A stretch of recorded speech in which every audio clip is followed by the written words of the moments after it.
Let's talk about learner in life. Now, you may have missed it one of the 100 times that I've already said this, but you love to learn. I know, it's shocking.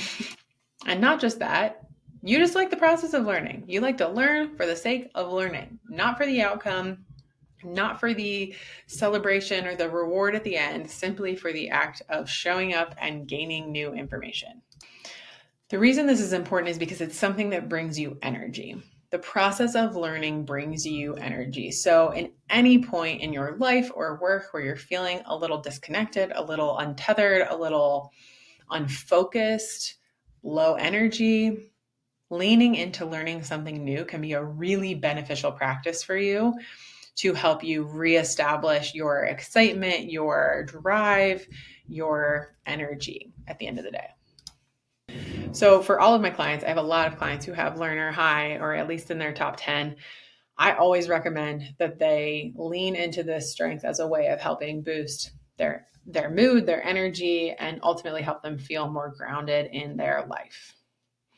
This means that make sure you're always learning something. There doesn't necessarily need to be a good reason for it or, a clear destination for what you're going to do with this information that you've learned. I just want you to make sure that you're always learning something. However, I will say that one thing I have seen across the board with all of my clients who have learner high is that they have struggled with learner and our society's expectations for and insane need for productivity. So what I mean by that is they tend to get really caught up with like, hey, my attention was drawn to this particular topic, but I can't figure out why or what the productivity behind that. Like, what am I creating? What good is that information, right? And we get really stuck on that, especially my learners get really, really stuck on this. And one thing that is sure to burn you out is you trying to have a good reason why you want to learn something, an ultimate outcome, some sort of end product or result. Now, depending on your other strengths, maybe that is what you need, and maybe that is energizing. That's okay. Like if you have achiever high, maybe that is something you need to learn and you need to do. Great.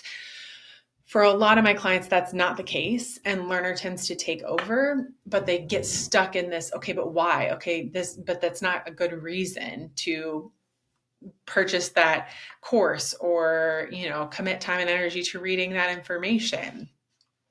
And for many, even more of them, they feel the need to monetize everything they learn. So if that feels familiar to you, if you feel guilty about pursuing new information because you don't know where it's leading you, you don't feel like you have strong enough reasons or goals or outcomes associated with a particular learning topic, or you feel like in order to do it, you have to monetize it, you're not alone, and you don't. You don't have to do any of those things in order to satisfy your learner. So for example, if you want to learn to throw pottery, do it. If you want to learn about all of the wars of the 20th century, go get all the books. If you feel the need to understand electricity and how it works, great. You do you. This does not mean that you need to now sell pottery or teach a class on 20th century wars or take up the profession of electrician. More than anything, these seemingly random activities, these seemingly random ventures or interests are probably what will keep you energized to continue doing the work that you already know you need to do or the things in life that you already need to do.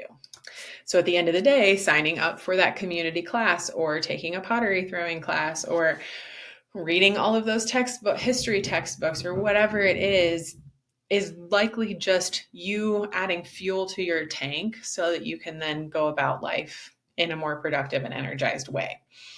I know that might not seem like it connects. It might be like, this doesn't make sense. Why would I waste time on that? It's not wasted time for you. It is something that fills your cup. It is something that makes you feel good, makes you feel energized. And we want more of those things in our lives so that we can handle the things or do the things that we have to do that maybe don't fill us up in the same way. So for you, take classes, join groups that are out, doing nature walks and learning about trees, whatever it is, whatever topic sparks your interest, go for it. And know that you do not need to finish that. You don't need to come get a certification or come to a conclusion or whatever it is. You just need to do it to the point that it brings you energy, and then you can move on. Again, at work, this might be different. This is, this strength in life. And so in life, do what you need to do what you want to do. Don't worry about the outcomes so much around learner. I would say in terms of blind spots in life, you might just get really caught up in learning things, right? And I think the biggest blind spot, though, is that need to monetize, that need to quantify, answer the question why. That might be your biggest blind spot, is just like trying to meet society's standards of what you should be doing with your time that is productive. So try to let that go. And also just recognize if you're getting lost in things, if you're, spending way too much time on them, you're not getting things done in your life. Like, obviously, let's set some time limits on these things. But for the most part, I find that that's not the problem that a lot of my learners have. It's mostly just that they don't know how to lean into it if it doesn't feel productive. So sit with that, see what happens, see what comes up for you. But in the meantime, find some fun things to learn about and boost your energy in that way. That's what we have for this strength in life. In the next video, we will talk about some goal setting, relationship, and communication tips and tricks for a learner. So I'll see you over there.